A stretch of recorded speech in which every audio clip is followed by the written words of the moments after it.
दोस्तों स्वागत है एक बार फिर से आपके अपने यूट्यूब चैनल में। दोस्तों बात करेंगे 69,000 शिक्षक भर्ती में आरक्षण मामले की सुनवाई के संबंध में। तो महत्वपूर्ण अपडेट है जी हाँ, इसमें हम जानेंगे कि सुनवाई अगर हुई तो क्या हो सकता है उलटफेर, और उसको समझने का प्रयास करेंगे एक आदेश के द्वारा। तो बने रहिए वीडियो में अंत तक मेरे साथ बिना वीडियो को स्किप किए हुए। और यह दोस्तों पहली बार इस चैनल से जुड़ रहे हैं और आगे भी चाहते हैं कि इस चैनल के माध्यम से महत्वपूर्ण ऑथेंटिक अपडेट आपको बिना रुकावट मिलती रहे, तो चैनल को सब्सक्राइब अवश्य कर लें ताकि मेरे वीडियो के नोटिफिकेशन आप तक बिना रुकावट पहुंचते रहें। दोस्तों वीडियो शुरू करने से पहले आपको अवश्य बता दें कि मामला सुप्रीम कोर्ट में लगा है और वहाँ से क्या डिसीजन आएगा ये हमें से कोई नहीं जानता, लेकिन आपको पता है कि माननीय कोर्ट एविडेंस और अकाट्य तर्कों पर अपने डिसीजन देती है और उसमें विगत जितने भी आदेश जारी होते हैं उनके जो महत्वपूर्ण बिंदु हैं वो एविडेंस के रूप में बहस के दौरान रखे जाते हैं। और कहीं ना कहीं यदि अकाट्य एविडेंस होता है तो कोर्ट को भी उसको मानना पड़ता है और उसकी झलक कहीं ना कहीं जो आदेश जारी करती है कोर्ट उसमें देखने को मिलता है। उसी क्रम में एक आदेश हम आपके सामने रखने वाले हैं और इस आदेश को आप सभी जानते हैं, 13/156 of 2020 Mahanpal and others single bench का ये आदेश है और ओपी शुक्ला जी की बेंच से आदेश जारी हुआ था। और आपको बताते चले कि ओपी शुक्ला जी ने अपना निर्णय सुनाते हुए 6800 की लिस्ट को क्रॉस किया था और रिविजिट का आदेश दिया था। तो अब इस आदेश की अगर हम बात करें तो इसके पैरा नंबर 42 को यदि हम देखें तो यहाँ पर देख सकते हैं para number 42, further this court in the same writ petition as mentioned supra vide and order dated 17/3/2021 has observed as follows. फिर आगे कहा गया है the contention Shri Upendra Nath Mishra learned senior counsel appearing for the petitioners is that 28,000 reserve category candidates who had secured more than 67.11 marks which was the cut off for the general category. बहुत ही महत्वपूर्ण बिंदु है जिसमें बहस के दौरान सीनियर एडवोकेट उपेंद्र नाथ मिश्रा जी ने ये अपना आर्गूमेंट किया था। और इस पैराग्राफ को अगर हम शुद्ध और सरल भाषा में अगर हम बताएं तो उससे पहले आपको बता दें कि आदेश 13/3/2023 को ये जारी हुआ था और इस पैराग्राफ का सारांश काफ़ी मायने रखता है।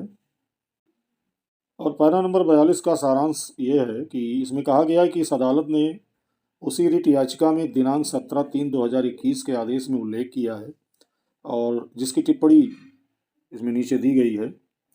और इसमें उस पैराग्राफ का जो प्रमुख सारांश है वो ये है कि याचिकाकर्ताओं की ओर से पेश विद्वान वरिष्ठ अधिवक्ता श्री उपेंद्र नाथ मिश्रा का तर्क है कि 28,000 आरक्षित श्रेणी के उम्मीदवार जिन्होंने 67.11 से अधिक अंक प्राप्त किए थे जो सामान्य श्रेणी के लिए कट ऑफ था। फिर आगे कहा कि उन्हें सामान्य श्रेणी की चयन सूची में समायोजित नहीं किया गया बल्कि उन्हें आरक्षण अधिनियम 1994 की धारा 3(6) और सर्वोच्च न्यायालय द्वारा निर्धारित कानून के विपरीत आरक्षित सूची में बनाए रखा गया और जिसके अनुसार आरक्षित श्रेणी का उम्मीदवार यदि अन्यथा योग्य है और सामान्य चयन सूची में शामिल होने का हकदार है तो उसे आरक्षित श्रेणी का उम्मीदवार नहीं माना जाना चाहिए। और श्री मिश्रा ने अपने द्वारा तैयार किए गए एक चार्ट का हवाला दिया जिसकी एक प्रति इस संबंध में 27/1/2021 के पूरक हलफनामे के पृष्ठ 63 पर अनुलग्नक संख्या SS7 के रूप में संलग्न है। यानी एविडेंस के रूप में एक चार्ट बनाकर UN मिश्रा जी ने अदालत में प्रस्तुत किया हलफनामे के अंतर्गत।